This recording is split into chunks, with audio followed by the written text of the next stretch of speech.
Since I was a little kid, I've been obsessed with outer space. I would sit outside for hours staring at the stars and glowing planets, trying to catch a glimpse of a moving star or spaceship. I took regular visits to the Chabot Space and Science Center in the Oakland Hills. Here, I would marvel at the brilliant images of exploding nebulas and waning moons. I would sit endlessly in the model spaceships, flipping controls up and down, the world's smallest astronaut on the world's most important mission. My biggest dream since the very first day I visited the Chabot Space and Science Center was to travel to outer space. I wanted more than anything to become an astronaut and to explore the cosmic unknown firsthand.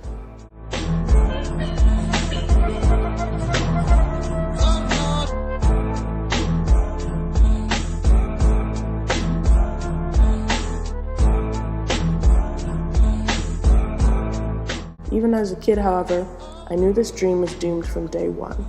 Math had always been my least favorite subject, an excruciating torture that I would do anything to escape.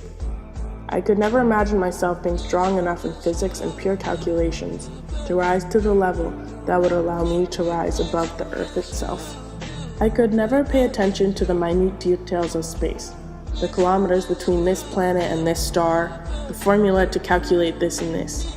I find myself lost in the imagery of space, the deep, deep blacks contrasted with violent bursts of light, and the ever-expanding negative space.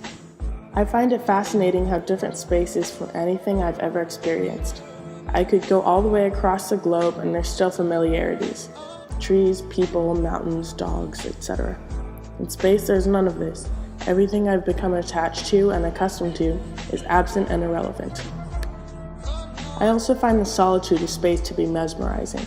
It is the only place where you can be truly alone, where you are the only evidence of human beauty, anger, and life. As an astronaut, you are the sole trace of human flesh, the sole evidence of human existence. You are extremely important yet completely insignificant in the universe.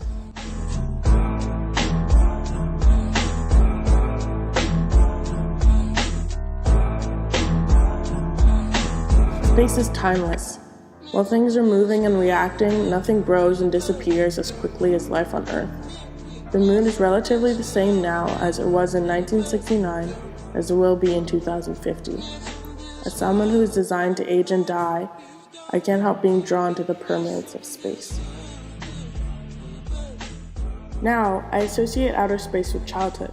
I grew up with space. It was always in my head and in my art. Most things lost their magic as I grew and learned more about them. I never tried to learn every detail I could about space, out of fear of becoming too involved with math.